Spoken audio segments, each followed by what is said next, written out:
Solar levelling के episode 8 की शुरुआत में हम लोग जिन्हो को देखते हैं जो कि अपनी मॉम के पास होता है और याद करता है कि एलिक्सर ऑफ लाइफ से वो किसी भी बीमारी को ठीक कर सकता है। तो अगर उसके पास वो पोशन होगा तो शायद से वो अपनी मॉम को भी ठीक कर पाएगा। जिन्हो अब कहते हैं कि उस पोशन को बनाने के लिए 3 आइटम्स लगेंगे और मेरे पास एक भी आइटम नहीं है, पर मुझे पता है कि वो कहाँ पर मिलेंगे, उस कैसल के अंदर। लेकिन अभी मैं इतना ताकतवर नहीं हूँ, अगर मैं अभी वहाँ पर जाऊंगा तो मारा जाऊंगा, इसलिए मुझे और अपना लेवल बढ़ाना होगा और मुझे और ज्यादा ताकतवर बनना होगा। अगले सीन में जिन वो यो से मिलने के लिए जाता है और उसे कहते हैं ठीक है, मैं तुम्हारे 19 सी रैंक रेड मिशन में जाने वाले ऑफर के लिए तैयार हूँ, पर मेरी एक शर्त है, मिशन में सिर्फ तुम और मैं ही जाएंगे। तो यो कहते हैं लेकिन गेट के अंदर जाने के लिए हम लोग को कम से कम 8 लोगों की जरूरत होती है। तो जिन कहते हैं कि बस ऐसे लोगों को ढूंढ लो जो कि नंबर्स बनाए, बिल्कुल वैसे जैसे हुआंग दोंग सुक करता था। ये सुनकर यो कहते हैं लेकिन ये तो काफी ज्यादा डेंजरस है। तो जिन्हों से कहते हैं कि ये तो बस तुम्हारा नजरिया है, जब तक हम लोग सेफ रहेंगे तो हम लोग 19 मिशन को बिना किसी इंजरी के कंप्लीट कर पाएंगे। एक ऐसी टीम जो कि 19 मिशन करने के बाद भी इंजर्ड नहीं होगी। तुम्हें लगता है ये एकदम अच्छा तरीका है कि तुम्हारे फादर तुम्हें एक्नॉलेज करेंगे अगर ऐसी टीम बनी तो? ये सुनकर यो कहता है हाँ तुम सही कह रहे हो, चलो फिर करते हैं, बाकी टीम मेंबर्स और गेट को संभाल लूंगा। अगले सीन में हम लोग को चाको दिखाया जाता है जो कि रनिंग कर ट्रेनिंग कर रही होती है। जैसे उसकी ट्रेनिंग पूरी होती है वो अब जाकर बैठ जाती है और रेस्ट करने लगती है। तभी उसे पता चल जाता है कि कोई उसे देख रहा है। वो कहती है कि जो कोई भी है सामने आओ, तुम्हें क्या चाहिए? ये सुनकर वो छुपा हुआ बंदा सामने आता है और कहता है कि मैं काफी सरप्राइज हुआ कि आपको पता चल गया कि मैं यहाँ पर हूँ, आप सही में एक एस रैंक की हंटर हो। माफ करना, मैं बस सही समय ढूंढ रहा था आपसे बात करने का, आपकी ट्रेनिंग में डिस्टर्ब करने के लिए माफी चाहता हूँ, ये मेरा बिजनेस कार्ड है। अगले सीन में हम लोग को यो को दिखाया जाता है जो कि अपने फादर के साथ अपनी गाड़ी में होता है। यो के फादर कहने लगते हैं कि गेट्स अपीयर हुए काफी समय हो गया है, तब से दुनिया काफी ज्यादा बदल गई है। समय पर इंफ्रास्ट्रक्चर, इकोनॉमी, मीडिया, पॉलिटिक्स, हर चीज डंजन के साथ लिंक है, स्पेशली इंफ्रास्ट्रक्चर जो कि कॉमन पीपल के लिए वाइटल है, क्योंकि डंजन में से मिलने वाले रिसोर्सेज के बिना कुछ भी करना मुश्किल है। और डंजन में से वो जो कीमती रिसोर्सेज हैं उन्हें सिर्फ हंटर से लेकर आ सकते हैं, और जो हंटर्स को मैनेज करता है वो एक गवर्नमेंट एजेंसी है जिसे हंटर एसोसिएशन कहा जाता है। और एक हंटर्स को हंटर एसोसिएशन क्लासिफाई करता है, उन्हें रजिस्टर करता है और अकॉर्डिंगली मैनेज करता है, और वो लोग हंटर्स को भेजते हैं गेट को संभालने के लिए। और जब डंजन ब्रेक होते हैं तभी वो रिस्पॉन्सिबिलिटी उठाते हैं, पर अंत में एसोसिएशन बस एक गवर्नमेंट एजेंसी है, वो रिसोर्सेज ही काफी है ऑपरेशन को सस्टेन करने के लिए। पर जो ज्यादातर रिसोर्सेज को कंट्रोल करता है वो गिल्ड्स होती है, वो एक ऑपरेशन होती है जो कि हंटर्स के अराउंड होती है। गिल्ड को उन रिसोर्सेज से काफी ज्यादा प्रॉफिट होता है जो कि डंजन में से मिलते हैं। उनमें से Hunter Guild, White Tiger Guild, Faint Guild, Fame Guild, Knight Guild, 5 major guild है कंट्री की। इन गिल्ड ने ही ऑलमोस्ट सारे रिसोर्सेज को मोनोपलाइज कर रखा है,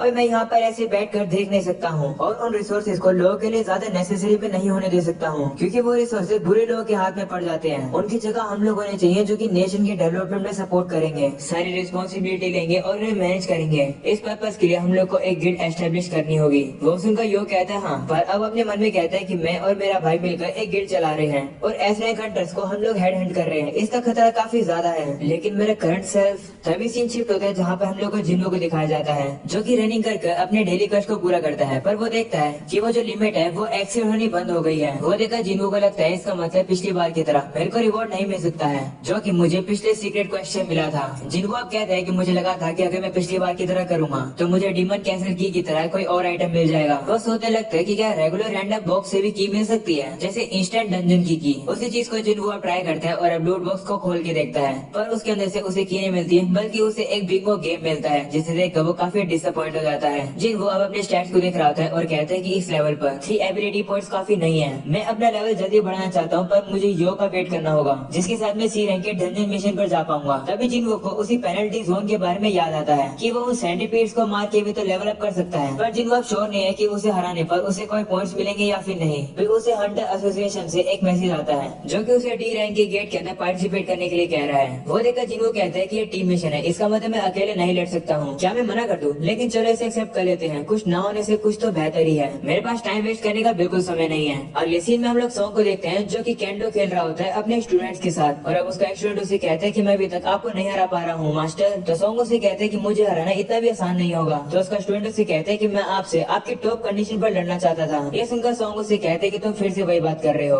वो सब हुए काफी महीने हो गए हैं। तभी सॉन्ग देखते हैं कि उसे भी वही मिशन का मैसेज आता है जो कि जिन्हों को आया था। ये देखकर उसका स्टूडेंट सॉन्ग से कहते हैं कि आपने रिटायर होने का नहीं सोची है क्या? वो सुनकर सॉन्ग अब वही स्टैचू वाले डंजन की घटना को याद करता है और अपने स्टूडेंट से कहते हैं हाँ तुम सही कह रहे हो, मैं अब एक बूढ़ा आदमी हो गया हूँ और सिर्फ मेरा एक ही हाथ है, मैं क्या ही कर सकता हूँ। ये सुनकर स्टूडेंट उसे कहते हैं नहीं नहीं, मेरे कहने का ये मतलब नहीं था। तो सॉन्ग कहते हैं कि मैंने अपना हाथ खो दिया लेकिन फिर भी मैं सर्वाइव कर गया, मेरे पास ज्यादा समय नहीं बचा है, तो मरने से पहले जितना हो सके मैं इस दुनिया के लिए करना चाहता हूँ। अगले सीन में हम लोग किम को देखते हैं जो कि अपनी वाइफ को बताता है कि मुझे एक न्यू न्यू एडमिशन मिला है। वो सुनकर उसकी वाइफ उसे कहती है कि आपको नहीं लगता कि आपको एक हंटर होने से अब गिव अप कर देना चाहिए, क्योंकि ये काम काफी डेंजरस है। पिछले मिशन के अंदर भी काफी ज्यादा लोग मारे गए थे और तुम भी मुश्किल से सर्वाइव कर पाए, है ना? ये सुनकर किम कहते हैं हाँ, लेकिन हमें हमारी बेटी की पढ़ाई के लिए पैसे चाहिए। चिंता मत करो, एसोसिएशन हम लो रैंक हंटर को खतरनाक डेंजर्स में नहीं भेजेंगे। पिछली बार वाला मिशन तो बस एक एक्सेप्शन था। ये सुनकर उसकी वाइफ कहती है ठीक है, फिर अगर तुमने डिसाइड कर लिया तो जाओ, लेकिन केयरफुल रहना। वहीं पर अब किम की बेटी किम से कहती है कि आप ताकतवर हो क्या? जिस पर किम उससे कहते हैं हाँ, मैं बहुत ताकतवर हूँ। अगले सीन में लोग बेग को देखते हैं जो कि गुस्से में चोय से कहते हैं कि तुमने मुझे फंसा दिया,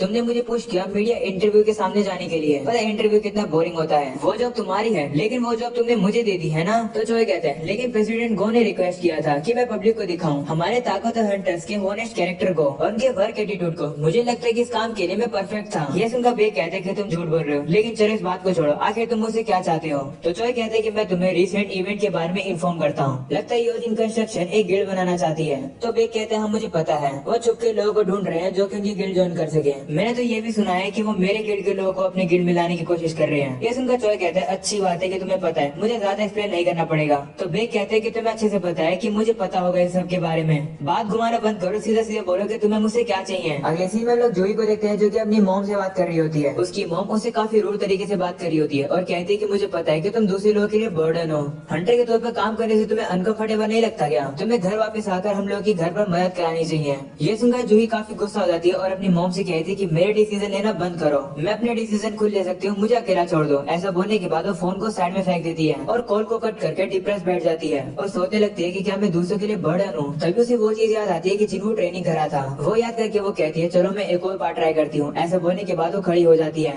और अब उसके फोन में भी वही मिशन की रिक्वेस्ट आती है जो कि जिन्हों को आई थी। अगले सीन में चाकू दिखाया जाता है जो कि चोय से मिलने के लिए जा रही होती है और अब बीच में बेग को देखती है, जिसके बाद चोय चाकू देखकर कहता है कि क्या हुआ। चाओ से बताती है कि योजिन कंस्ट्रक्शन से कोई मुझे उनकी गिल्ड के अंदर इनवाइट करने आया था, तो उस चीज की रिपोर्ट मैं आपको देने आई हूँ। लगता है वो लोग एक न्यू गिल्ड बना रहे हैं और मुझे गिल्ड मास्टर बनाना चाहते हैं उस गिल्ड का। ये सुनकर चोय कहता है इसका मतलब तुमने उनके ऑफर को मना कर दिया? जिस पर चा कहती हाँ मैंने तभी मना कर दिया था। ये सुनकर चोय काफी रिलीफ फील करता है और चा का शुक्रिया करता है। तभी चाओ से कहती है कि मैंने देखा कि बेग यहाँ से जा रहे थे, आखिर वो आपसे किस बारे में बात करने आए थे? इसके बाद हम लोग को बेग और चोय की बातें दिखाई जाती है, जहाँ पर चोय ने बेग से पूछा था कि जेजू आइलैंड के बारे में तुम्हारे क्या थॉट्स हैं। वो सुनकर बेग हैरान होता है और कहते हैं कि तुम इस बारे में क्यों पूछ रहे हो? तो चोय कहते हैं कि थर्ड रेड मिशन के बाद उस आइलैंड को ऑर्डर दिया गया था बंद करने का, मतलब वहाँ कोई नहीं जा सकता है, पर कभी कभार ही वहाँ पर पेट्रोलिंग करी जाती है, लेकिन बाहर ही प्रॉपर एनुअली मेमोरियल सर्विस भी होती है। लोग भूल चुके हैं उस आइलैंड के डर के बारे में, लेकिन भले ही गेट सुन के डेली लाइफ के पार्ट बन चुके हैं। मैं कभी नहीं भुला पाऊंगा जो कुछ भी उस आइलैंड पर हुआ था। फ्यूचर में जाकर मैं उस आइलैंड को जरूर कॉन्कर करूंगा।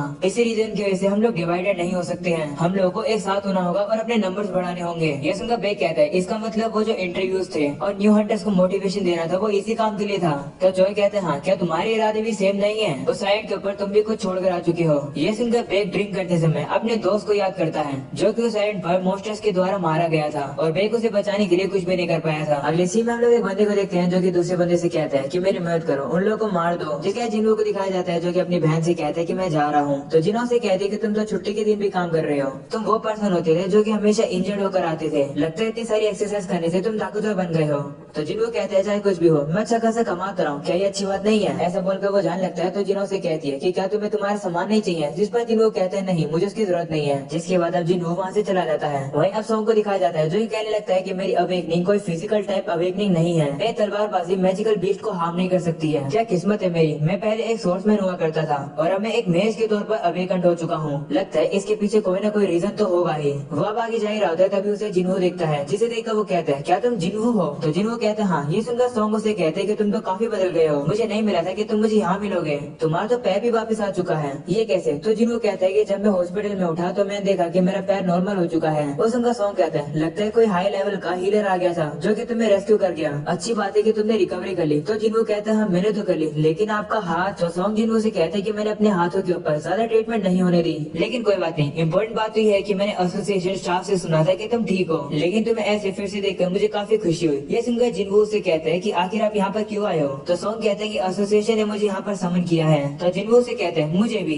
जिसके हम लोग देखते हैं कि वो दोनों अब गेट के पास आ जाते हैं और ये देखकर हैरान हो जाते हैं कि वहाँ पर वही लोग खड़े हैं जो कि स्टैचू वाले डंजन से बचकर बाहर निकल गए थे। उन्हें देखकर किम अपने मुंह को साइड कर लेता है। ये देखकर सॉन्ग कहते हैं कि किम जिन्हों से नजर नहीं मिला पा रहा है क्योंकि हम लोग उस डंजन के अंदर जिन्हों को अकेला छोड़कर भाग गए थे और किम ने तो मेरी गर्दन पर भी तलवार रखी थी। इसलिए शर्म के मारे वो हमसे आंखें नहीं मिला पा रहा है। लेकिन उस घटना के 5 सर्वाइवर आज फिर से एक साथ आ गए हैं। वहीं पर अब जूही जिन्हो को देखकर काफी खुश आती है और उसे कहती है कि तुम तो काफी बदल गई हो, क्या ये तुम ही हो? तो जिन्हो कहते हैं हाँ। वहीं पर अब जिन्हो से कहती है कि तुम्हारी हाइट भी बढ़ गई है, मैं पहले तुमसे मिलने आई थी। तभी हम लोग देखते हैं वहाँ पर एक गाड़ी आकर रुकती है जिसमें से एक कैदी बाहर निकलता है और वो जूही को देखकर कहता है कि यहाँ पर एक खूबसूरत सी लड़की है, पर इसके साथ तो एक लड़का भी है। वो अब जूही से कहते हैं कि क्यों ना तुम हमारे साथ आओ। तभी कैंग वहाँ पर आता है और वो उस बंदे से कहता है कि अपनी बकवास बंद करो, तुम यहाँ पर मजे करने नहीं आए हो। वहीं पर इन 3 कैदियों को देखकर सॉन्ग कहने लगता है कि आखिर यहाँ क्या चल रहा है। तो एक लड़की सामने आती है और बताती है कि ये लोग सब्स्टिट्यूट प्रिजनर हैं जो कि तुम लोग को आज मिशन में ज्वाइन करेंगे। ये सुनकर सॉन्ग कहते हैं क्या इस मिशन में क्रिमिनल्स हमारे साथ आएंगे? तो लड़की बताती है कि ये कैदी हंटर्स हैं, ये इस मिशन में पार्ट लेकर अपनी सजाओं को कम कराना चाहते हैं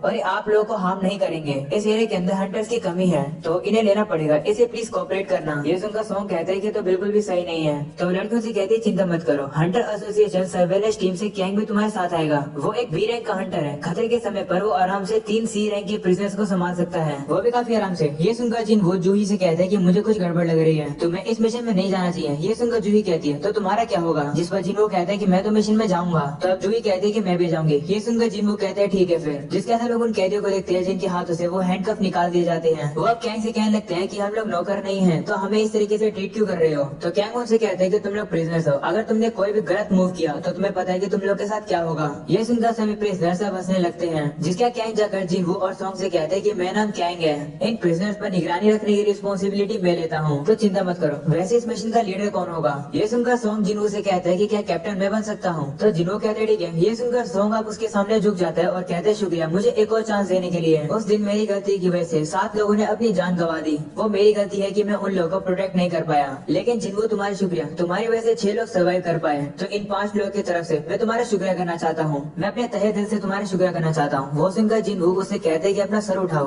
कोई बात नहीं। ये सुनकर सॉन्ग भी अपना सर उठा लेता है और किम से कहते हैं कि क्या मैं कैप्टन बन सकता हूँ, तुम्हें कोई दिक्कत तो नहीं है? तो किम उसे कहते हैं कि तुम्हें जैसा करना है वैसा करो। वहीं पर हम लोग कैंग को देखते हैं जो कि जिनवू को ही देख रहा होता है। जिसके बाद सॉन्ग जाकर कैंग से कहता है कि इस टीम का लीडर मैं बन रहा हूँ। ये सुनकर कैंग कहते हैं ठीक है फिर गेट के अंदर चलते हैं। जिसके बाद हम लोग देखते हैं कि वो सभी लोग मिलकर उसके अंदर जाने लगते हैं और अब यहीं पर जाता है ये एपिसोड खत्म।